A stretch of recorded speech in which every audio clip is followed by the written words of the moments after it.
Hello guys what's up. तो आज के इस वीडियो में हम लोग one of the most interesting topic के ऊपर बात करने वाले हैं। जी हाँ, हम लोग बात करने जा रहे हैं फॉर्मूला ऑफ ग्रेविटेशनल फोर्स के बारे में, यानी ये वाला फॉर्मूला, यानी F = G m1m2/r²। ये फॉर्मूला आपने कभी ना कभी तो ज़रूर देखा होगा, 9th क्लास में भी है, 11th क्लास में भी है, लेकिन इसका जो डेरिवेशन है यानी इस फॉर्मूले की जो वैल्यू है वो यही क्यों होती है, वो आज के इस वीडियो में हम लोग पता करने वाले हैं।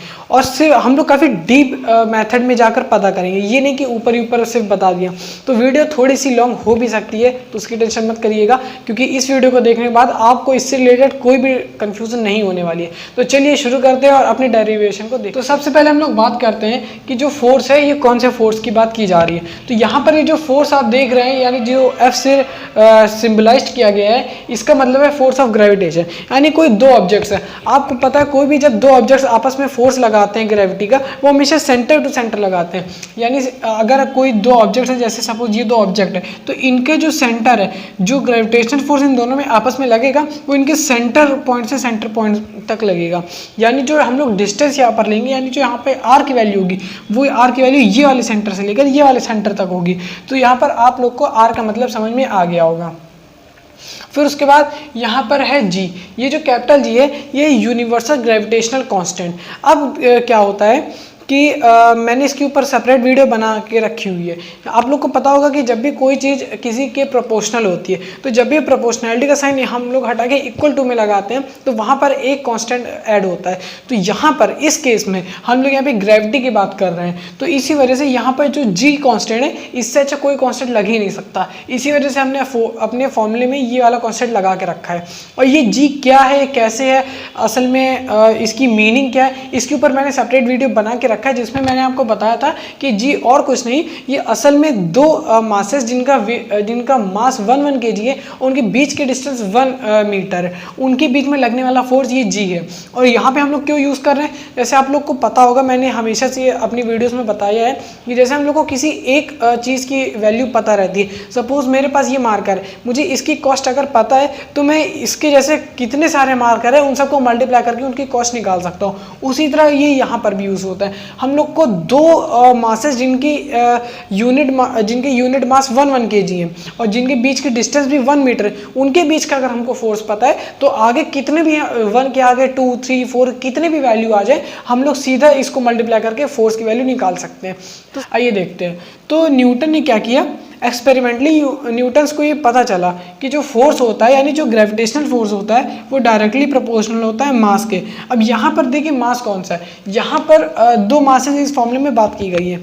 ये दो ऑब्जेक्ट के बीच में हमेशा ग्रेविटेशनल फोर्स लगता है। एक ऑब्जेक्ट होता है जो थोड़ा हैवियर होता है, एक ऑब्जेक्ट होता है जो थोड़ा छोटा होता है। तो जैसे अगर हम लोग सन की बात करें, तो यहाँ पर क्या हो रहा है, सन एक मेन ऑब्जेक्ट है जो कि सेंटर में प्लेस्ड है, उसका मास ज़्यादा है, इस वजह से वो किसी चीज़ की रिवॉल्व नहीं करता, जबकि बाकी के प्लैनेट्स उसके रिवॉल्व करते हैं।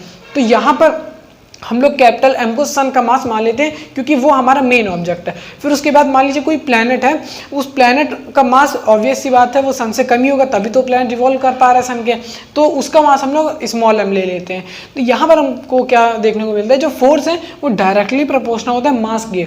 अब यहाँ पर जो ये वाले मास की बात हो रही है, ये इन दोनों मासेस को की ओर इशारा कर रहा है। मतलब कि जो फोर्स, यानी ये जो ग्रेविटेशनल फोर्स है, अगर ये मेन ऑब्जेक्ट का मास बढ़ेगा तो भी फोर्स इंक्रीज होगा, अगर ये वाला मास बढ़ेगा तो भी फोर्स इंक्रीज होगा।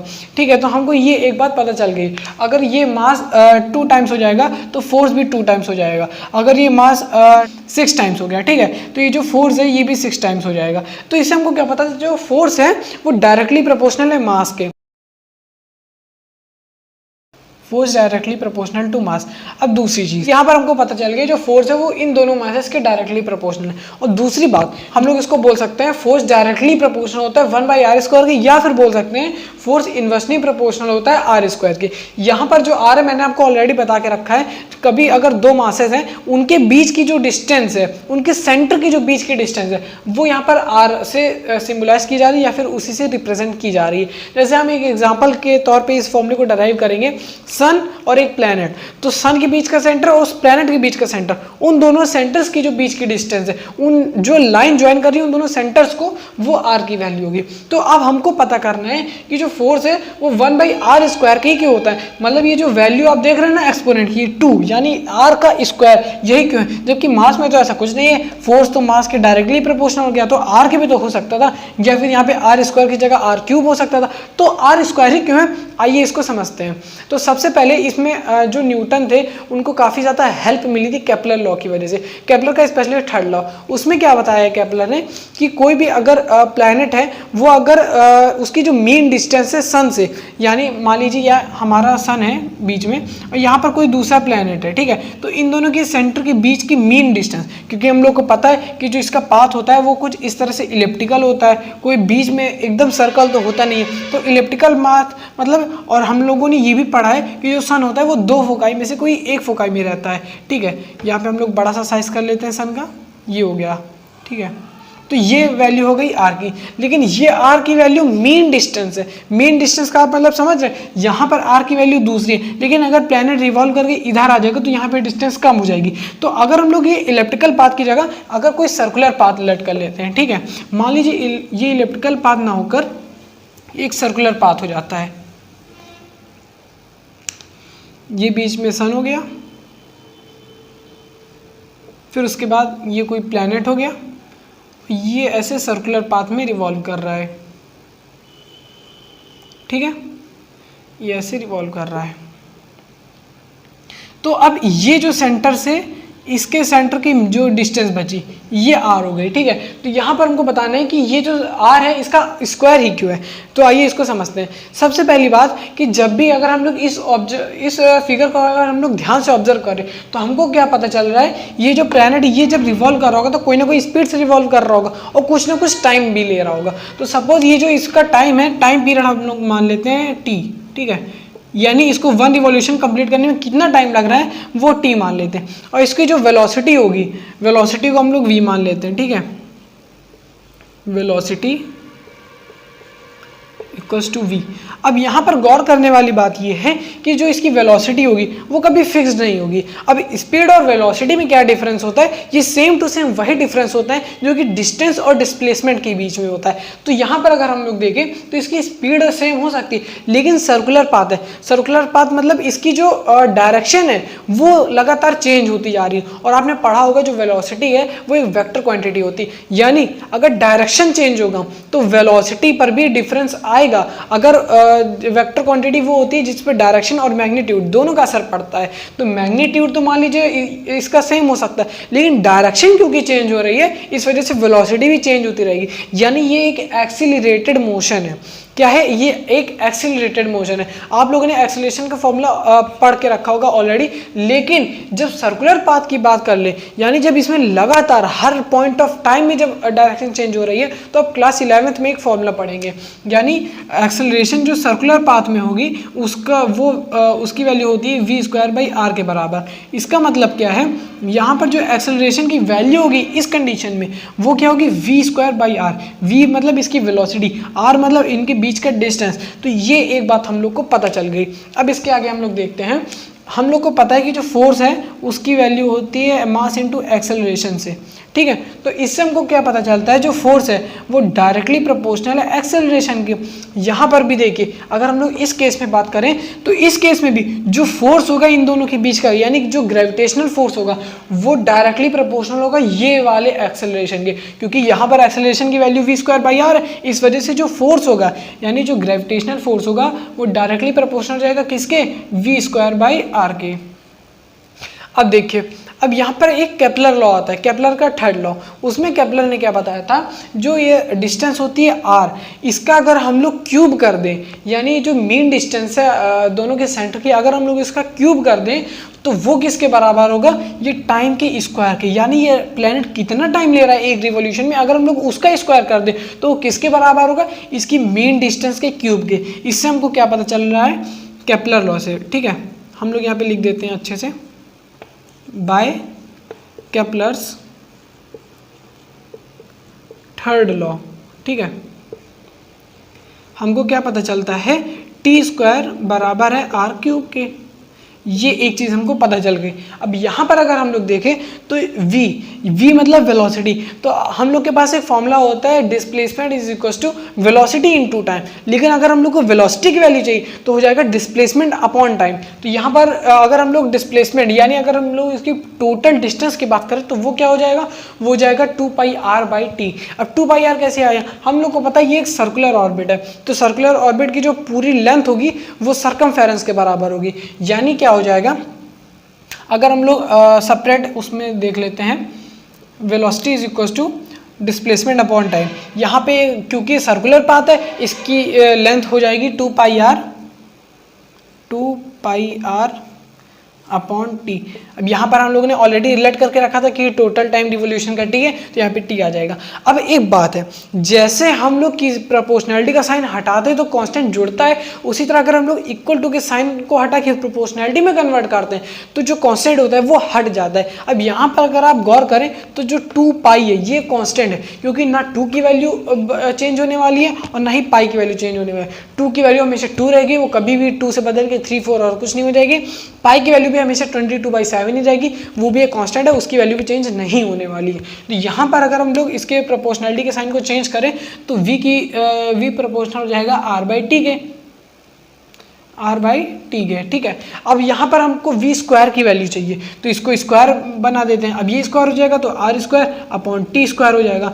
अब यहाँ पर आपको कुछ दिख रहा है, यहाँ पर v स्क्वायर प्रोपोर्शनल आया किसकी, r² अपॉन t स्क्वायर के, और t स्क्वायर की वैल्यू क्या है, r³ के बराबर। तो आइए इसको रिप्लेस कर देते हैं, देरी किस बात की है, तो v स्क्वायर की वैल्यू क्या, v स्क्वायर प्रोपोर्शनल जाएगा किसके, r² अपॉन r³ के।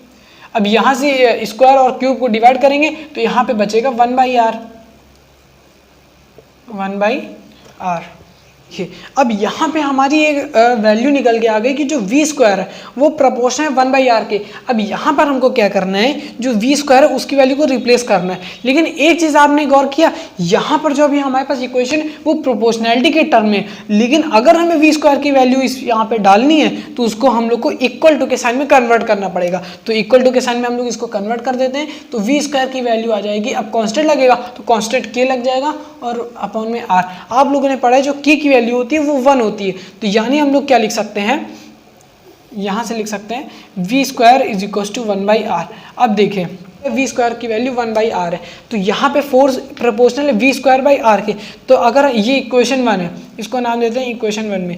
अब इक्वेशन 1 में v स्क्वायर की वैल्यू को हम लोग रिप्लेस कर देते हैं, तो f प्रोपोर्शनल हो जाएगा किसके, अब v स्क्वायर है, v स्क्वायर की वैल्यू 1/r इंटू यहाँ पर भी 1/r, तो ये हो गया, ठीक है। तो क्या आ गया, force proportional to 1/r square, r into r करेंगे तो 1/r स्क्वायर बनेगा।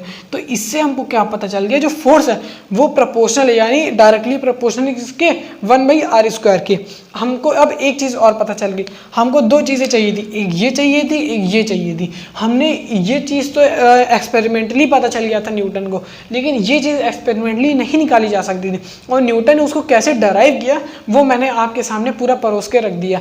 अब हम लोग फॉर्मूले को बनाते हैं। अब फॉर्मूले में ज़्यादा कुछ बचा नहीं है, लेकिन फिर भी आप लोग को मैं बता देता हूं।